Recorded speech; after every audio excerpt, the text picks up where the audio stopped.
Shalom laquelle, que le Seigneur vous bénisse et vous garde. Soyez en paix avec Jésus-Christ. Avec vous, le pasteur Anani. Dans cette rubrique importante et intéressante, les mots de la Bible. Et aujourd'hui, en 5 minutes, nous allons voir le thème anathème.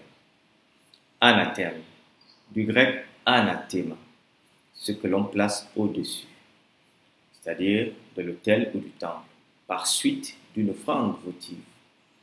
Le mot traduit dans la Septante, c'est-à-dire la traduction grecque de l'Ancien Testament, le terme hébreu érem, qui désigne ici ce qui est consacré exclusivement à l'Éternel. C'est donc interdit à l'usage profane. C'est un terme qui représente donc quelque chose que quelqu'un voue à Dieu, par conséquent, la rend consacrée. N'est-ce pas? Elle est donc dévouée à l'Éternel.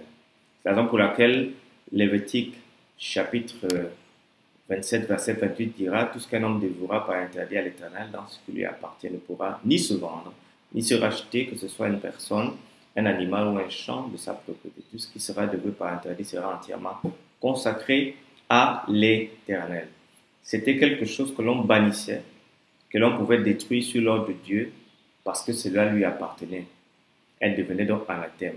En hébreu, érem se réfère à anathème, soit à une bête, à un champ que l'on consacrera à Dieu selon Deutéronome chapitre 7, verset 26.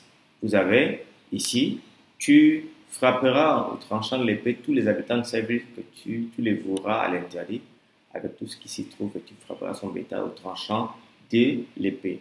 C'était donc voué à la destruction et devait être perçu comme abominable et prise en horreur. Dans le cadre de la guerre, tout ce qui avait ce statut était appelé à être détruit par le tranchant de l'épée. Vous avez cela dans Deutéronome chapitre 13, verset 15 et verset 17. 1 Chronique chapitre 2, verset 7. Mais Actes chapitre 2 ou chapitre 23, verset 14, quant à lui, utilise le terme anathème dans un sens d'un serment d'excration, un serment solennel. Alors, le texte nous dit ils allèrent trouver les principaux sacrificateurs et les anciens auxquels ils dirent « Nous nous sommes engagés avec des imprécations, anathèma, contre nous-mêmes à ne rien manger jusqu'à ce que nous ayons tué Paul. » Vous voyez, assez intéressant. Paul utilise le terme comme étant d'un statut de Dieu ou de Christ. Dans Romains chapitre 9, verset 3, il dit « Car je voudrais m'en mettre anathème, séparé de Christ pour mes frères, mes parents selon la chair. » Alors, Corinthiens 12, 13 également, ou 12, 3, dit la même chose. Il déclare que Christ ou l'amour de Christ devient le signe que nous avons pour nous être séparés de Dieu. Alors, si nous n'avons pas l'amour de Christ, nous sommes bannis de sa présence. Christ et son message, nous sommes en accord avec les évangiles dont Dieu se sert pour toucher les gens.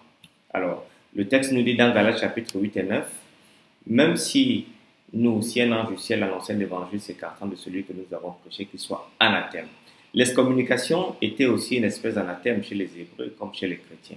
Il y avait divers degrés d'excommunication, dont le plus grand était l'anathème par lequel l'excommunié était privé non seulement de la communion des prières, de la participation des choses saintes, mais aussi de l'entrée de l'église et de la compagnie des fidèles.